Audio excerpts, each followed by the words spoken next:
Å skjære alle over en kam ikke bra, får en høre. Og det helt korrekt. Likevel skjærer de fleste av oss alle over en kam, hvis det i en gruppe skjer noe vi ikke liker.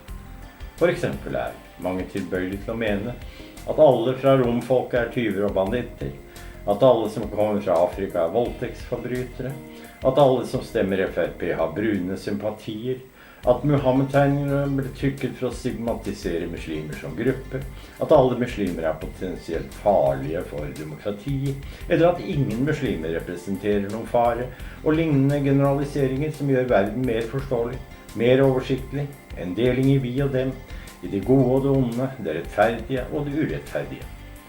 Selv om vi alle vet, eller i alle fall burde vite, at en vi og dem-inndeling eskalerer polariseringen, og især i situasjoner der samfunnet utsatt for press av ulike slag, for eksempel innvandringspress.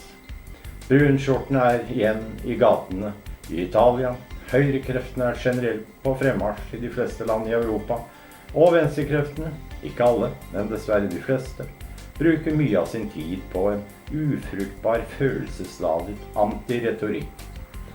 La oss håpe at fornuften vil råde til slutt, selv om historien i hovedsak forteller oss noe annet. Det vet vi europeere så alt for godt.